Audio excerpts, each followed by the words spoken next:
Good morning, everyone. It's Tuesday, September 28th, coming to you live from Seoul. I'm Kim Mo-gan. Before we begin, these are the stories we're following at the top of the hour.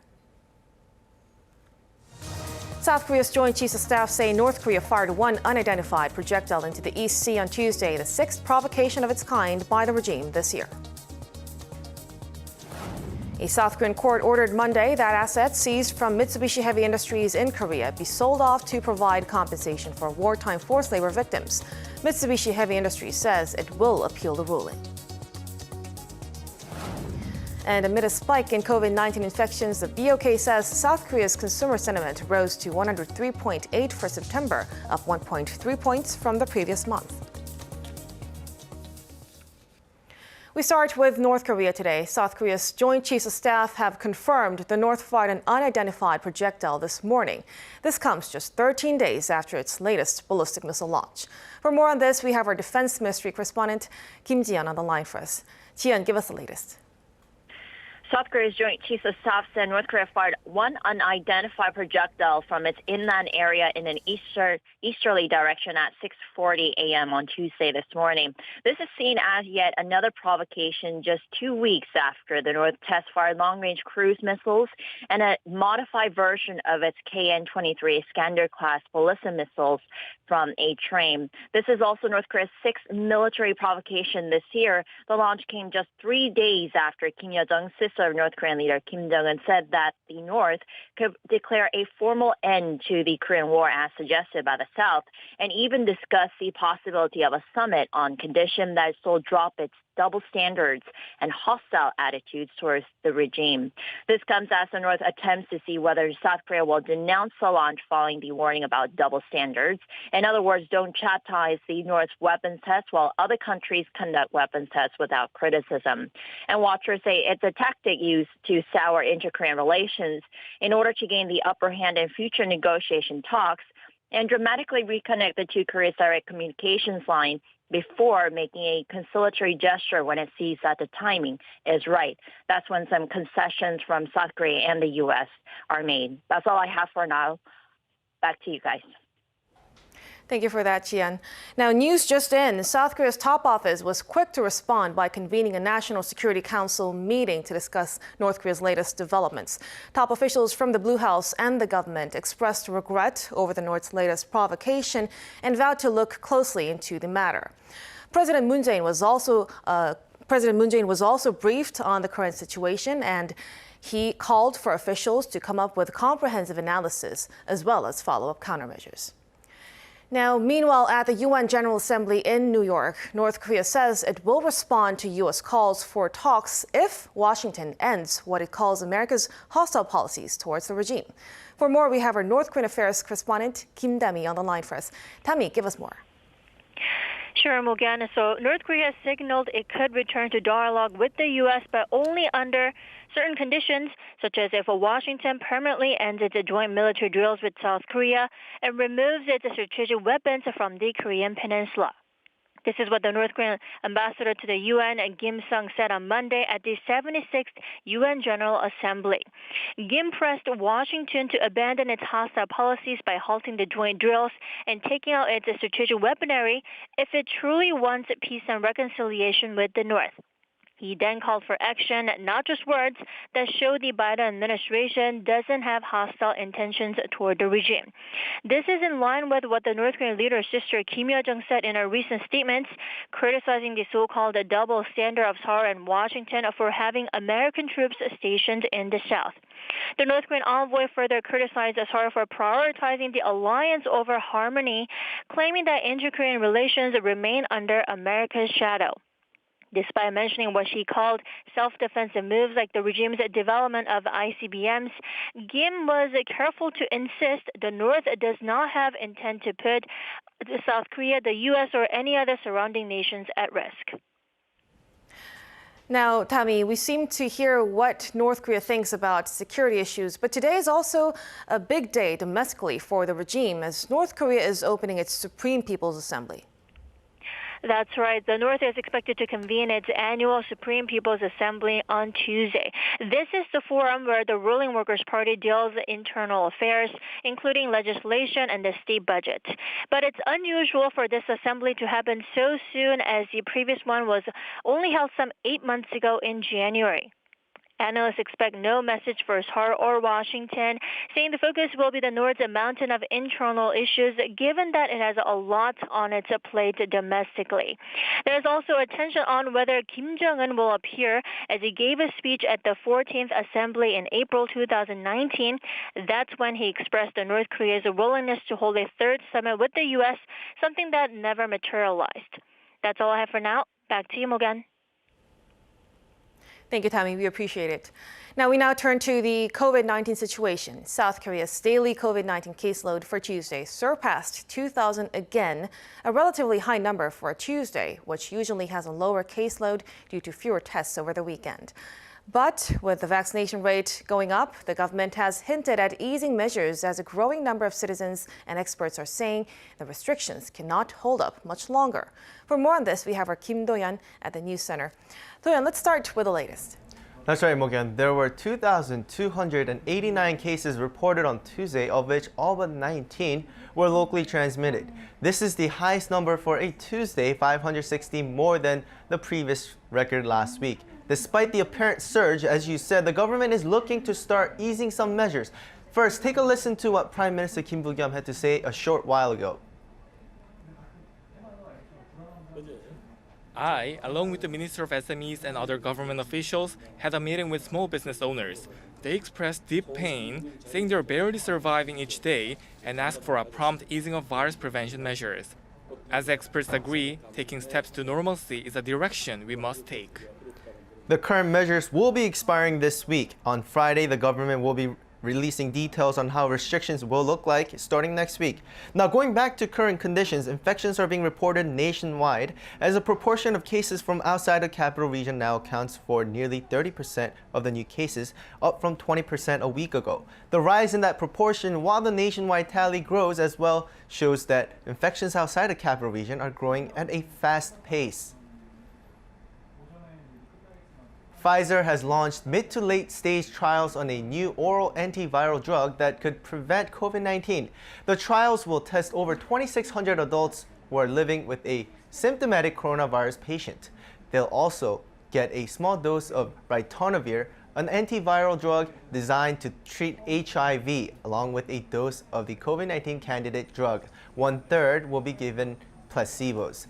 Pfizer is also working on an oral treatment for COVID-19. That result is due later this year. U.S. President Joe Biden faced the cameras on Monday to receive his COVID-19 booster shot. Prior to receiving the jab, the president spoke of the importance of getting a first dose administered to as many people as possible. This comes as the U.S. CDC last week backed an additional third dose of Pfizer's COVID-19 vaccine for Americans aged 65 or older. Biden, being 78, was automatically eligible. Others who qualify for the shots include those with pre-existing conditions and those working at high-risk facilities. And in a rare occurrence, the CDC actually overruled this advisory panel, as initial recommendations didn't include younger workers at high-risk facilities. Japan reportedly plans to lift its COVID-19 state of emergency, which covers 19 prefectures, including Tokyo, at the end of September. This, according to local broadcaster NHK on Monday. If given the nod, it would end a nearly 6-month-long lockdown in certain areas and more than 2 months for Tokyo. Currently, restaurants have to close early and can't serve alcohol. There's also an advisory against traveling around the country. The move comes as Japan has been reporting around 2,000 cases a day for the past week. During the summer, Japan was seeing up to 25,000 cases a day.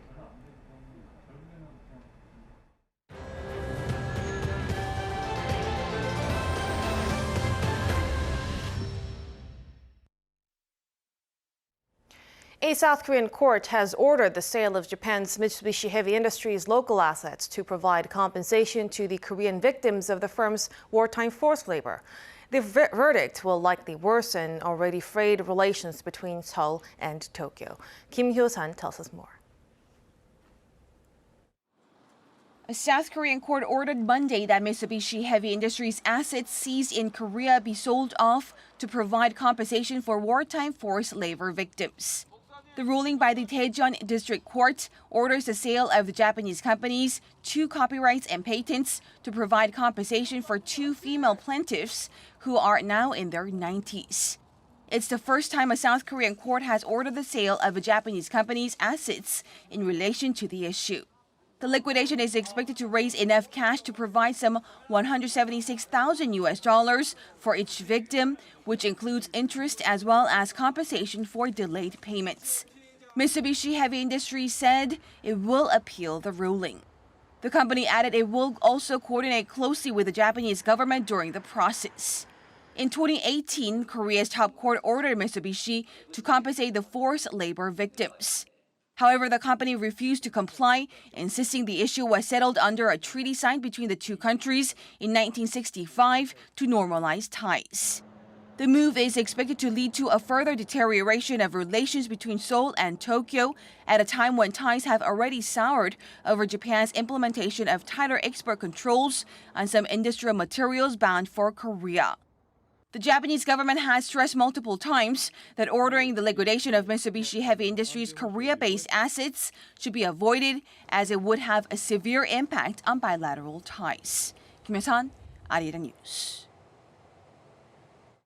South Korea's consumer sentiment improved in September, even as the country grapples with the 4th wave of COVID-19 infections. But the Bank of Korea says the figure could drop again in the future, depending on variables like stricter social distancing rules. Our Kim Sang-min reports. South Korea's consumer sentiment in September rebounded for the first time in 3 months, despite the continuous spread of COVID-19. Data from the Bank of Korea shows the composite consumer sentiment index came in at 103.8, up 1.3 points from the previous month. This follows consecutive months of seeing deteriorated consumer sentiment from July to August amid the resurgence of the virus. While the country's daily caseload for the virus is still at its peak, hovering around 2,000, progress in vaccination and robust exports led to the improvement. The central bank said the longer the pandemic lasts, the less impact the virus situation has on consumers. In fact, even as the 4th wave of infections eroded consumer sentiment in July and August, the reading was still above 100, indicating that more people were optimistic about the state of the economy than pessimistic. However, it is yet too early to say whether or not the figure will continue an upward trend in the months to follow. The BOK believes that the increase was very limited so that the virus situation, as well as potential changes in social distancing rules, could become variables that pull the figure down again. Kim Sung-min, Arirang News. The White House has confirmed Chinese President Xi Jinping brought up Huawei CFO Meng Wanzhou's case in recent phone talks with U.S. President Joe Biden. In response, Biden raised the matter of the 2 Canadians, Michael Spavor and Michael Kovrig, who had been detained in China for more than 2 years but have since been released. White House spokesperson Jen Psaki stressed the release of Meng last week was a legal matter and does not represent a softening of U.S. concerns about Chinese behavior. The agreement was reached last Friday, about 2 weeks after Biden and Xi held their first phone talks in months. The United States has held a successful test flight of a missile that's 5 times faster than the speed of sound. The Pentagon said on Monday that it has conducted a free flight test for an air-breathing hypersonic weapon last week, the first successful test of this class of weapon since 2013. This comes amid an escalating arms race, with Russia already successfully testing the Zircon hypersonic cruise missile in July. The U.S. weapon was built by Raytheon Technologies, whose weapons program manager said that this progress offers the next generation capability to the U.S. military. Germany's Social Democrats claimed a narrow win against Angela Merkel's right-leaning party. This comes as tens of millions headed to the polls to decide their successor. However, the chancellor maintains her post for the time being, as a decision will not be made until a coalition is formed. Chen Min-jung has the latest. Germany's Social Democrats have narrowly won the race to become chancellor, putting an end to 16 years of Angela Merkel's conservative government. The preliminary results posted by the Federal German Election Agency early on Monday show that the center-left Social Democratic Party won the most seats with 25.7% of the votes. The Social Democrats claimed the victory by a small margin of less than 1.6 percentage points over Merkel's center-right Christian Democratic Union. SPD's leader and chancellor candidate Olaf Scholz will now have to team his party up with other parties as it falls short of the 50% majority to form a government.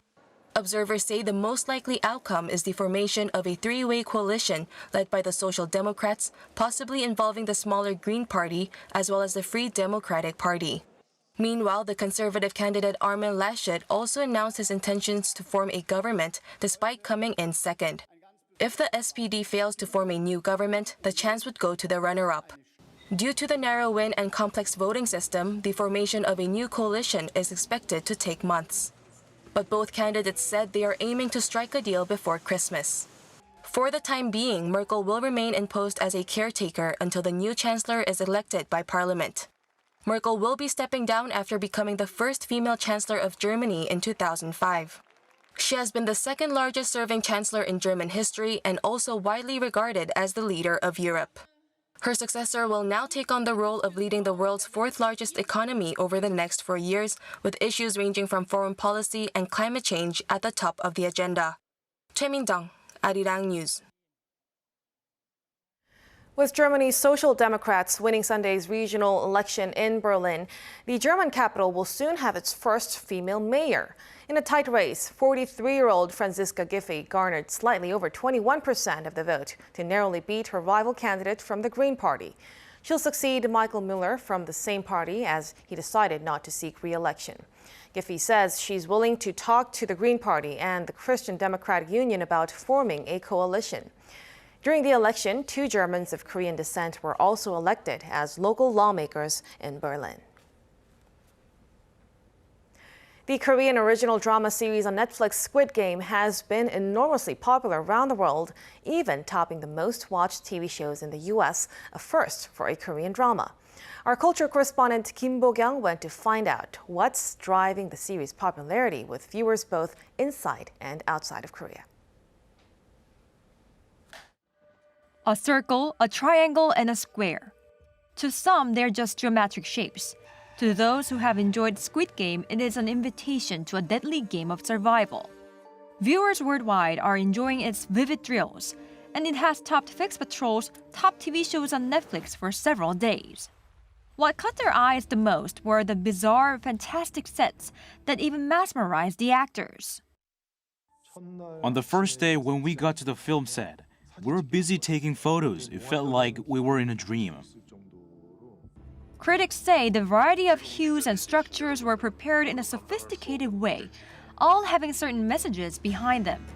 Stairs show how our lives can have ups and downs, and the venues where the games take place make the viewers look back on their own childhood. The playground rides make us think about the time when we were young. It has a variety of colors, as if they teach us we should respect diversity. Also, it tells us that we can solve problems if we stick to basic principles. Another reason for its popularity is that each round of death is based on a popular Korean schoolyard game from the 1970s and 80s. The kids' games take the brutality to another level of shock and horror. The simple rules of the games let watchers overseas follow the story with ease. For red light, green light, participants just have to move forward while it shouts out the phrase, and should stay still when it is watching. Takji isn't difficult either. Players simply try to flip over their opponent's paper tile, which is called takji in Korean. The survival game concept is familiar to everyone, but Squid Game distinguished itself by using Korea's own games. Last but not least, there are scenes telling us that humanity is the most important thing, even when people are playing the murderous games. Those human elements such as making ganbu would have touched viewers' minds amid the violence. Kim Bo-kyung, Arirang News.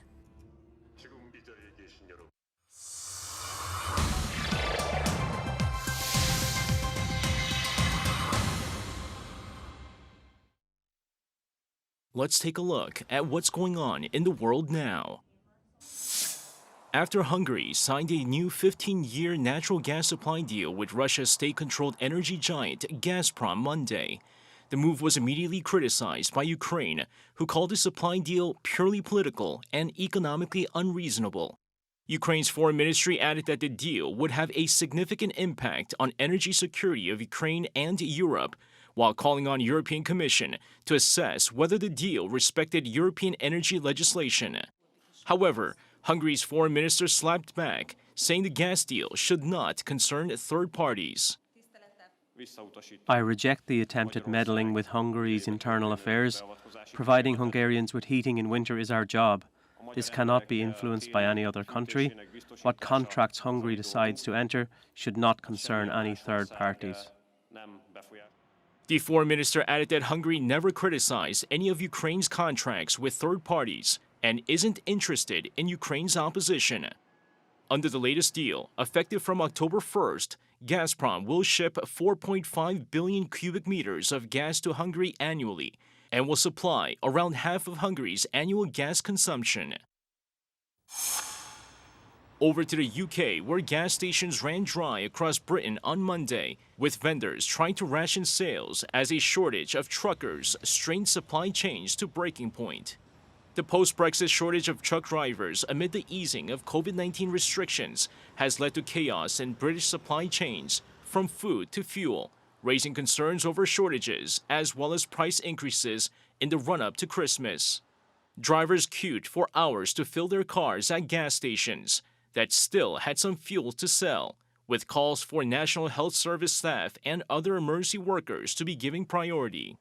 Amid the chaos, the UK's Environment Minister on Monday reassured that there's plenty of petrol remaining and that panic buying is triggering the temporary shortage. Well, we can only continue to reassure people that we have plenty of petrol, both in storage, coming out of those refineries as well. And the only reason that we have an issue at the moment with some petrol stations not having petrol in the forecourts is that people are buying petrol and they wouldn't. The panic buying has caused up to 90% of UK's gas stations to run dry.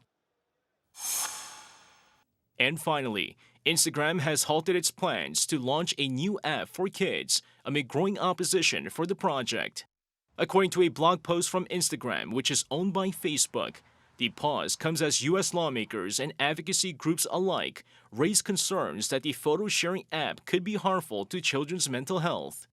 While Instagram argued building a version of the app for kids was the right thing to do, it was only halting the project in order to consult with experts and policymakers, and would continue work on its parental supervision tool. 이승재, Arirang News.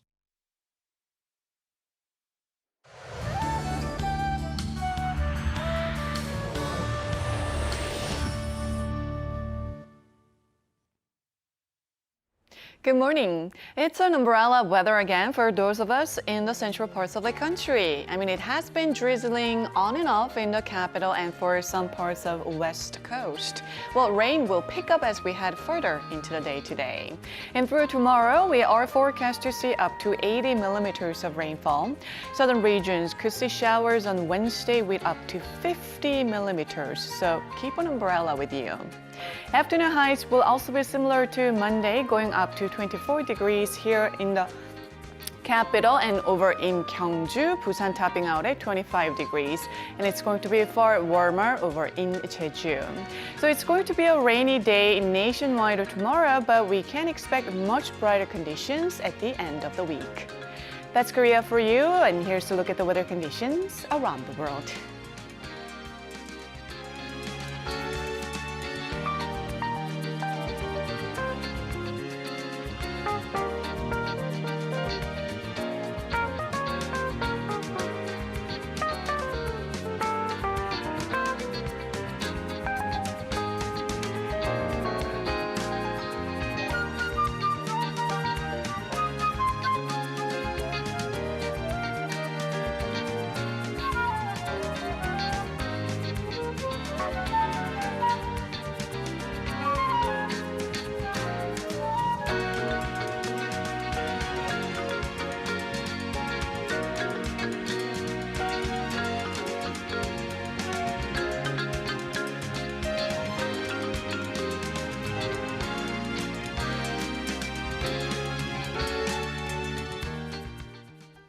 And that will do it for us at this hour on Arirang News. We'll be back at noon Korea time, so stay tuned. Thank you for watching and goodbye.